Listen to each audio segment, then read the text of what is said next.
नमस्कार, आर्या न्यूज देख रहे हैं आप और मैं आपके साथ अलका सिंह। बुलेटिन में आपका स्वागत है। फिल्म द केरला स्टोरी पर मचे सियासी घमासान के बीच यूपी निकाय चुनाव से फुर्सत मिलते ही सीएम योगी आदित्यनाथ ने अपनी पूरी कैबिनेट के साथ फिल्म मिलकर देखी। इस फिल्म की लोक भवन में खास स्क्रीनिंग की गई, जिसमें सीएम योगी के साथ सभी कैबिनेट मंत्री, बीजेपी विधायक और महिला मोर्चा की कार्यकर्ता, साथ ही तमाम पदाधिकारी भी इस दौरान मौजूद रहे। यूपी में इस फिल्म को टैक्स फ्री किया गया है। इस फिल्म को देखने के लिए बड़ी संख्या में बीजेपी से जुड़ी महिला कार्यकर्ता भी पहुंच रही थी। डिप्टी सीएम केशव प्रसाद मौर्य ने सीएम योगी और पूरी कैबिनेट के साथ फिल्म द केरला स्टोरी को देखने पर खुशी जताई है। उन्होंने कहा कि वो खुश हैं कि पूरी कैबिनेट के साथ ये फिल्म देखने का मौका मिल रहा है। इसके साथ ही उन्होंने पश्चिम बंगाल की सीएम ममता बनर्जी से भी फिल्म बैन हटाने की मांग की। उन्होंने कहा कि जल्द ही यहाँ के लोगों के सामने भी सच आएगा।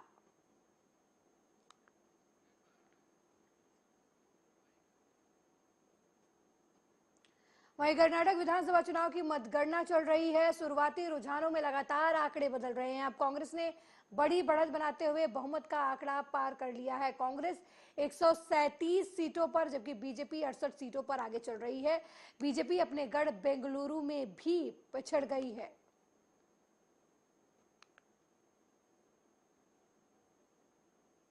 से हम सरकार बनाने जा रहे हैं, इसमें किसी को कोई संशय नहीं होना चाहिए। जेडीएस ने भी एक तरीके से शुरुआत में कुमारस्वामी ने कह दिया कि हम लोग तो बहुत छोटे प्लेयर हैं, बड़ी पार्टियों के बीच में खेल रहेगा।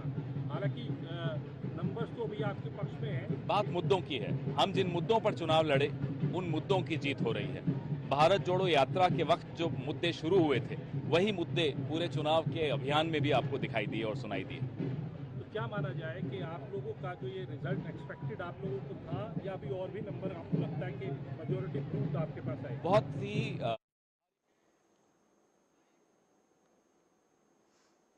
वहीं उधर गुट की नेता संजय राउत ने मुंबई में कहा कि अगर कांग्रेस कर्नाटक में जीत रही है तो ये पीएम मोदी और अमित शाह की हार है। अपनी हार को देखते हुए उन्होंने बजरंग बली को मैदान में उतारा, लेकिन उनकी गदा बीजेपी पर ही पड़ गई। कर्नाटक में वही हो रहा है जो 2024 में होगा। बता रहा हूं कि मैं हमने पहले भी कहा था कि कर्नाटक में किसी भी हालत में मोदी जी और अमित शाह जी का पराजय होगा। अगर कांग्रेस जीत गई है तो मैं ये हार मानता हूं मोदी जी और अमित शाह जी। बीजेपी की बात बाद में, क्योंकि कर्नाटक का चुनाव जिस तरह से प्रतिष्ठा का चुनाव बनाया था प्रधानमंत्री जी ने खुद आकर, और अगर हम लोग हार रही है देखने के बाद बजरंग बली को चुनाव प्रचार में उतारा था, लेकिन बजरंग बली की गदा बीजेपी के ही सर में टूट पड़ी और उनका सर टूट गया है। ये आने वाले 2024 की चुनाव का एक दिशा दर्शन है। वहीं योगी के मंत्री संजय निषाद ने जंतर मंतर पर धरना दे रहे पहलवानों के लिए कहा कि वे सब भाड़े के पहलवान हैं। वहीं उन्होंने कर्नाटक चुनाव के परिणाम पर कहा कि कर्नाटक में बीजेपी ही आगे रहेगी। आप भी सुनिए उन्होंने क्या कुछ कहा।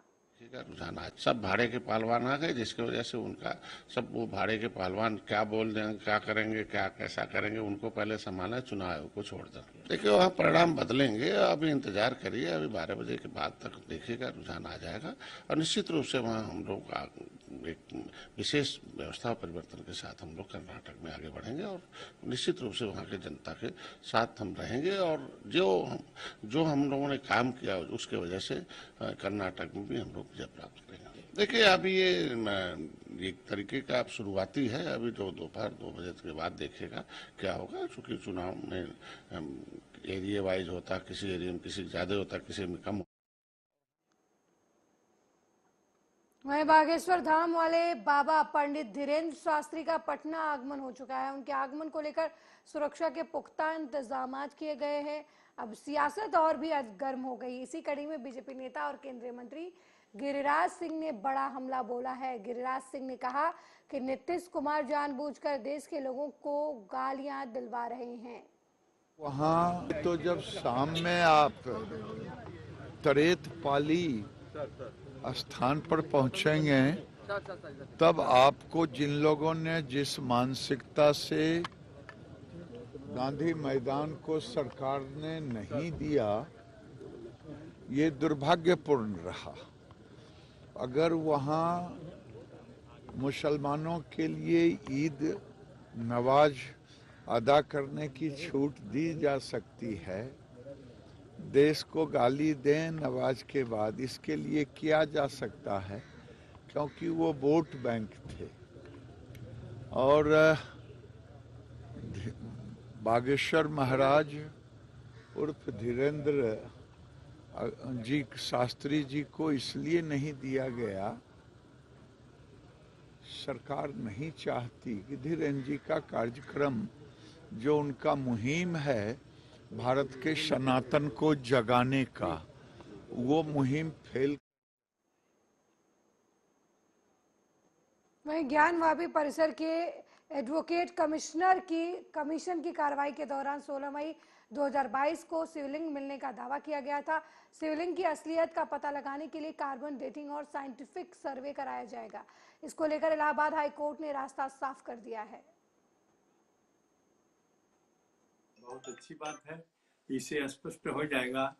जो लोग विविध प्रकार की बात उस पर करते हैं कि जो शिवलिंग प्राप्त हुआ है वो वस्तुतः भगवान शंकर का ही है और उनकी प्रतिमा के रूप में जो पूजी जाती है। लिंग का मतलब होता है आकार, जो शिव के आकार में है उसकी पूजा होती है। और उसमें ये कह रहे थे कि मुसलमान जो इस प्रकार के आरोप लगा रहे थे, उसको जब सर्वे हो जाएगा, उसका परीक्षण हो जाएगा कि वास्तविकता में ये है क्या, तो वह निर्णय कोर्ट को निर्णय करने के लिए बहुत सहूलियत मिलेगी, सुविधा मिलेगा। इसलिए कोर्ट ने कह दिया है कि इसका सर्वे करें और इसको जो है इसका निर्णय करें कि यह क्या है, वस्तुतः यह शिवलिंग है या दूसरा कुछ है, क्योंकि वो लोग दूसरी बात बताते हैं। और वो सदियों से पूजा जिसकी की जाती थी वो अब वस्तुतः वही शिव ज्ञानवापी में शिवलिंग नहीं था जो मिला है। और उसका जो कोर्ट ने निर्णय कर लिया है कि इसका परीक्षण हो जाए, परीक्षण से स्पष्ट हो जाएगा कि यह शिवलिंग है और यह हिंदुओं के लिए पूजनीय है। भगवान शंकर का वो स्वरूप है, होता है जिसकी हम लोग पूजा करते हैं। लिंग का अर्थ होता है आकार, तो भगवान शिव।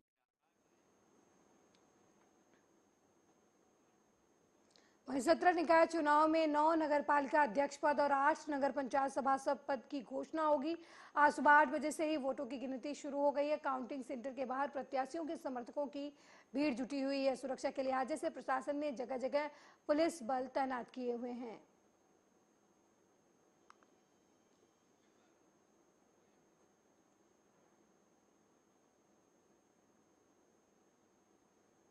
अलीगढ़ में निकाय चुनाव की मतगणना सुबह 8 बजे से शुरू हो गई है। मतगणना स्थल के 72 टेबल पर मेयर और पार्षद के प्रत्याशियों के वोटों की गिनती चालू है।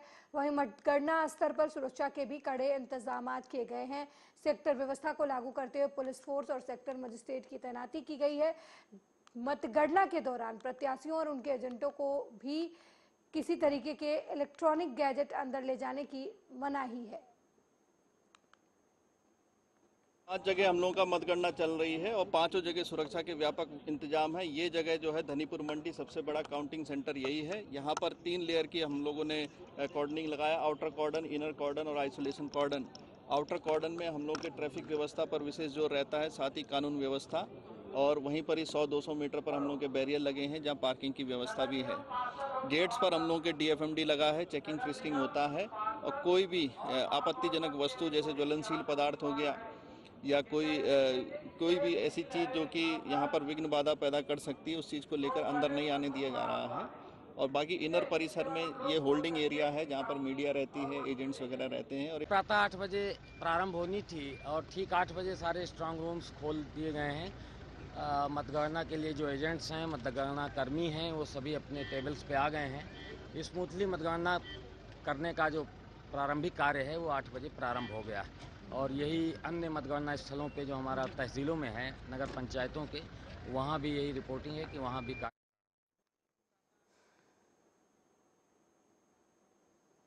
वहीं शाहजहांपुर के जलालाबाद कटरा हाईवे पर उस समय कोहराम मच गया जब मदनापुर थाना क्षेत्र के चंदोखा गांव के पास अचानक रोडवेज की एसी बस में आग लग गई और देखते ही देखते बस जलकर राख हो गई। हालांकि ड्राइवर की सूझबूझ से बस में सवार सभी 30 यात्रियों को बस से सकुशल उतार लिया गया। आपको बता दें कि बस बरेली से कानपुर जा रही थी, तभी अज्ञात कारणों के चलते बस में आग लग गई। वहीं सूचना पर फायर ब्रिगेड की टीम मौके पर पहुंची और कड़ी मशक्कत के बाद आग पर काबू पाया गया। लगी कुछ पता चला? अरे सही सलामत चले आ रहे थे, वो फायरिंग स्टार्ट हो गई है। अच्छा, अब फायरिंग स्टार्ट हुई, वो मिली नहीं, फायरिंग स्टार्ट कहाँ से हुई? अब वो ढूंढते ढांढते तब तक नीचे हमने बाइक खोल के और आया। पब्लिक कह रही है कि जबरदस्ती जो है एसी को चलाया गया है, उसके बारे में क्या कहना चाह रहे हैं आप? नहीं, जबरदस्ती कुछ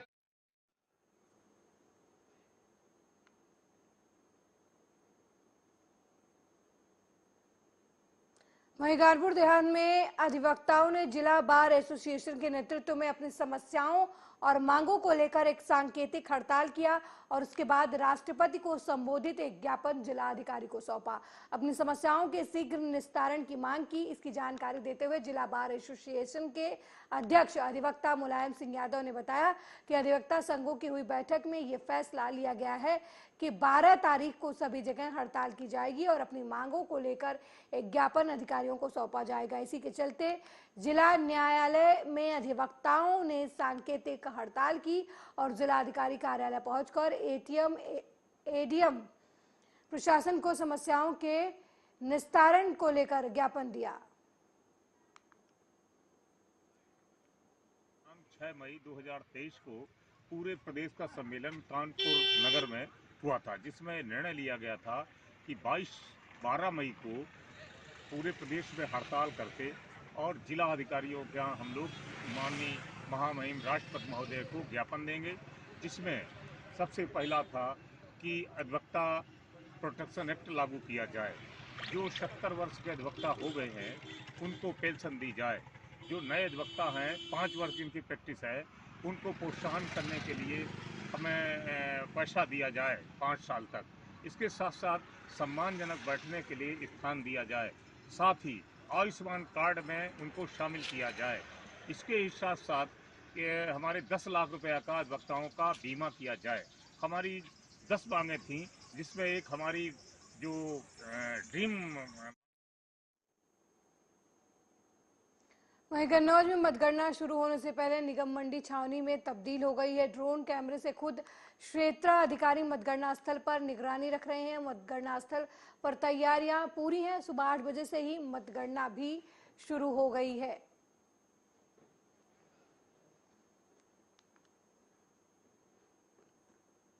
वहीं मिर्जापुर के हलिया थाना क्षेत्र के 2 अलग अलग जगहों में बाइक दुर्घटना में कुल 5 लोग गिरकर गंभीर रूप से घायल हो गए।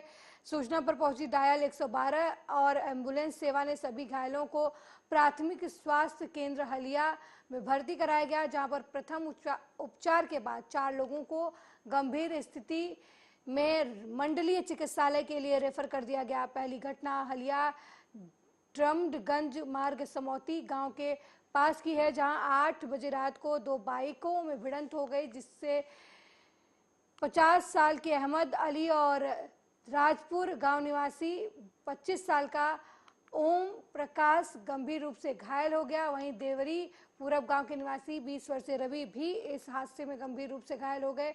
वहीं दूसरी घटना हलिया ड्रम्डगंज मार्ग के महुगढ़ गांव में से है, जहां पर 8:30 बजे के करीब लालगंज थाना क्षेत्र के जगदीशपुर गांव निवासी अभिषेक सिंह अपने भाई अविनाश सिंह के साथ ड्रम्डगंज थाना क्षेत्र के नौगवा गांव अपने रिश्तेदार के वहां वैवाहिक कार्यक्रम में सम्मिलित होने जा रहे थे। तभी ट्रैक्टर ने चालक को टक्कर मार दी, जिसमें दोनों भाई गंभीर रूप से घायल हो गए। हमारे पास जो है ओम प्रकाश, अदम अली और रवि जी पहले आए थे जी। इनमें हम लोग पहले वाले में ये दिन में हम 2 लोग को रिफर किए हैं, ओम प्रकाश और हम अदम अली को जी। और उसके बाद हमारे पास अविनाश जी और अभिषेक आए थे जी, जिनके दोनों का पैर में फ्रैक्चर है जी। अच्छा, ये जो घायल है इसका क्या नाम है? ओम प्रकाश। कहाँ का निवासी है ये? राजपुर। राजपुर। हाँ। क्या इसके पिताजी क्या नाम है? नहीं मालूम है साहब। अच्छा, तो तुम कैसे जानते हो इसको? मेरे साथ बाहर में रहता था, हमारे दोस्त थे। तो कहाँ गए थे तुम लोग? हम लोग गए थे कोटा गार्मेंट में होता। दोनों मेरे बेटे हैं। क्या नाम है दोनों लोगों का? अभिषेक कुमार और अविनाश कुमार। अच्छा, ये कहाँ जा रहे थे ये लोग? ये लोग घर से आ रहे थे बोलपुर शादी में। डमनगंज थाना अंतर्गत ये जो गुलपुर है। अच्छा, तो किस चीज से दुर्घटना हुई? अब मौके पर तो नहीं पता, ये लोग बाइक से थे। ये लोग बाइक से थे, तो मतलब अपने से गिर गए या किसी चीज से, मतलब हड़बड़ा के गिरे या टक्कर में लगा? ट्रैक्टर ट्राली से लगा। ट्रैक्टर ट्राली में टक्कर लगा है, ट्रैक्टर वाला ने टक्कर मारा है। दोनों मेरे बेटे हैं। क्या नाम है दोनों लोगों का? अभिषेक कुमार और अविनाश कुमार। अच्छा, ये कहाँ जा रहे थे ये लोग? ये लोग घर।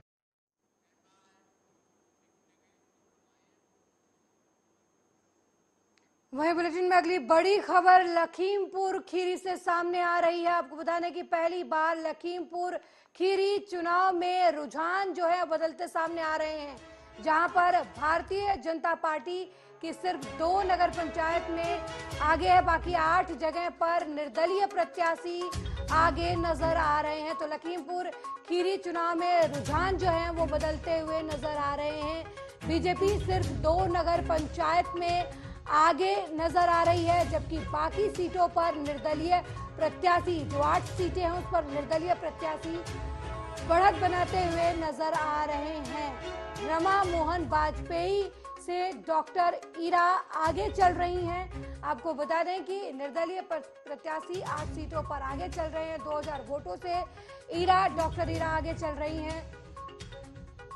8 सीटों पर चुनाव जीत में जो लोग हैं वो निर्दलीय से आते हैं, जिन्हें पूरे जिले में जो 10 सीटें हैं उनमें से 2 बीजेपी आगे चल रही है। नगर पालिका की सीट पर जहां रमा मोहन वाजपेयी अब दूसरे राउंड में डॉक्टर ईरा से 2000 वोट से आगे चल रही हैं। तो बड़ी जानकारी।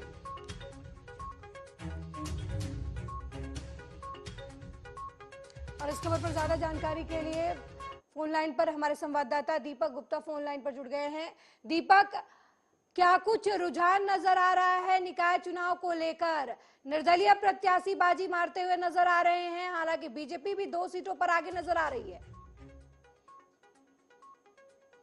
हेलो दीपक, लखीमपुर खीरी में निकाय चुनाव के रुझान बिल्कुल बदलते हुए नजर आ रहे हैं। 8 सीटों पर निर्दलीय प्रत्याशी आगे हैं, जबकि बीजेपी 2 सीटों पर बढ़त बनाती हुई नजर आ रही है। अलका जी, अगर देखा जाए तो निर्दलीय प्रत्याशी की जो है रुझान काफी तेज नजर आ रहा है। यहाँ पर 3 जो है नगर पालिका है और जो है 7 नगर पंचायतें हैं, जहाँ पर जो है 2 में जो है बीजेपी का रुझान नजर आ रहा है और बाकी 7 में जो है सब निर्दलीय प्रत्याशी जो है अपने रुझान में नजर आ रहे हैं। क्या वजह है कि सारी पार्टियों से मोह भंग हो गया है स्थानीय लोगों का और निर्दलीयों को लोगों ने चुना है? इसके पीछे का रीजन क्या कुछ नजर आ रहा है आपको? जो नगर पालिका का जो चुनाव है वो स्थानीय मुद्दों को लेकर चुनाव होता है, जहाँ पर मतलब जो है तो बड़े मुद्दे काम नहीं करते हैं लोग। जो है स्थानीय मुद्दों को लेकर के जैसे नाली है और शहर की साथ को जो है देखते हुए जो है अपना मतदान कर रहे हैं। यहाँ पर कहीं ना कहीं जो है पिछली बार भाजपा प्रत्याशी की वजह से जो है लोगों में थोड़ा सा रोष भरा हुआ था, जिसको लेकर जो है इस बार उन्होंने नया रुझान चुना है और निर्दलीय प्रत्याशी को अपना जो है मत देने का था।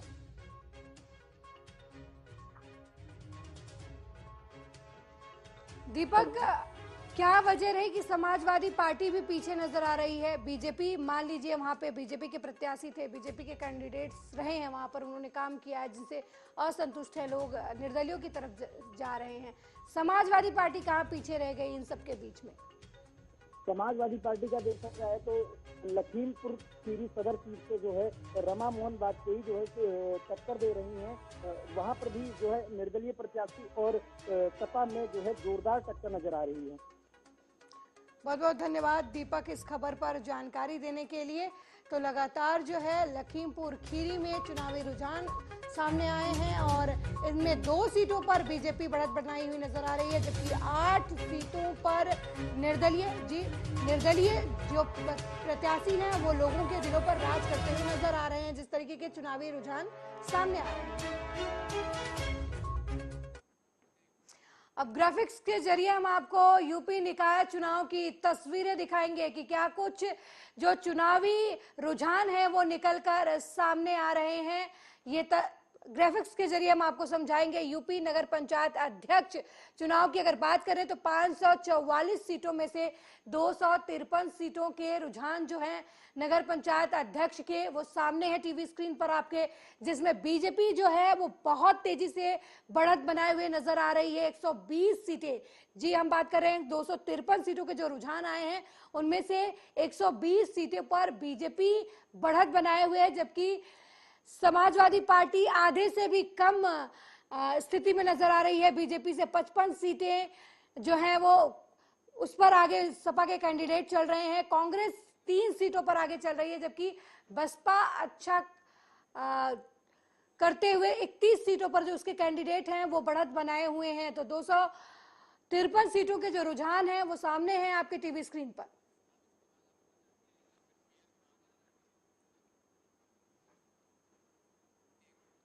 और वहीं आपको दिखाएंगे कि नगर पालिका चुनाव में मेयर पद के प्रत्याशियों के क्या रुझान जो है वो निकाय चुनाव को लेकर सामने आए हैं, किस तरीके की तस्वीर जो है वो सामने आई है। अगर हम बात करें यूपी में मेयर चुनाव की तो 17 में 17 सीटों के रुझान सामने है टीवी स्क्रीन पर आपके सामने, जिसमें बीजेपी के 16 कैंडिडेट जो हैं अभी फिलहाल रुझानों में आगे चल रहे हैं। खास बात यह है कि समाजवादी पार्टी और कांग्रेस मेयर चुनाव में पूरी तरीके से सुपड़ा साफ नजर आ रहा है। एक भी सीट पर इन दोनों पार्टियों के किसी भी कैंडिडेट को बढ़त नहीं मिली है। हालांकि इन 17 सीटों में बसपा को 1 सीटों पर बढ़त जरूर मिली है, लेकिन बाकी के जो सारी सीटें हैं वो रुझानों के मुताबिक बीजेपी की झोली में जाती हुई नजर आ रही हैं। टीवी स्क्रीन पर आप साफ तौर पर देख सकते हैं कि किस तरीके से तस्वीरें जो है उभर कर मेयर चुनाव को लेकर जो यूपी में माहौल है वो नजर आ रहा है। अलीगढ़ नगर निगम में चौथे राउंड के परिणाम जो है वो सामने आ गए हैं।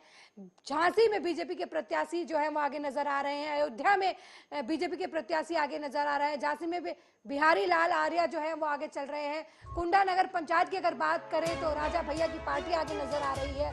तो कुल मिलाकर यूपी निकाय चुनाव में बीजेपी जो है एक बार बढ़त बनाती हुई नजर आ रही है। और ये जो चुनावी परिणाम और रुझान सामने आ रहे हैं उससे देखकर यही लगता है कि अभी भी उत्तर प्रदेश की जनता की नजर में यूपी सरकार जो है वो बेहतर करती नजर आ रही है। बाबा का जो एक्शन है, सीएम योगी आदित्यनाथ का जो एक्शन है उन्हें पसंद आ रहा है और वो परिणामों में भी नजर आ रहा है।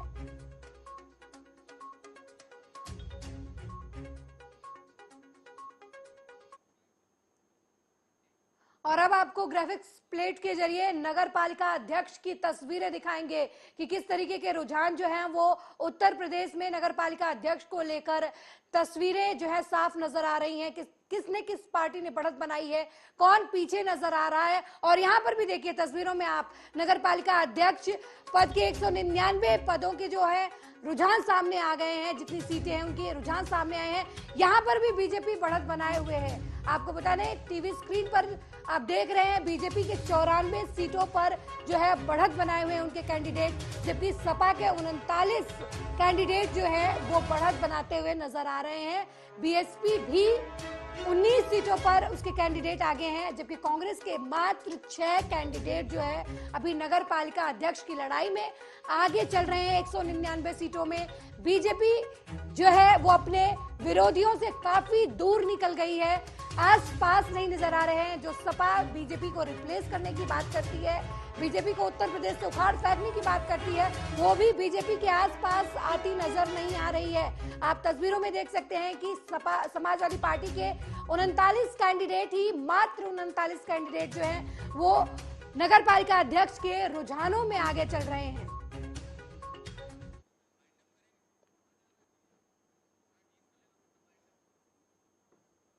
तो उत्तर प्रदेश में निकाय चुनाव को लेकर रुझान जो है लगातार सामने आ रहे हैं।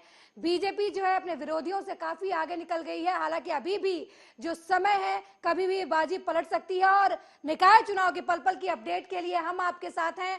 लगातार आर्या न्यूज देखते रहिए, हम आपको निकाय चुनाव के हर पल की अपडेट ऐसे ही देते रहेंगे। नमस्कार।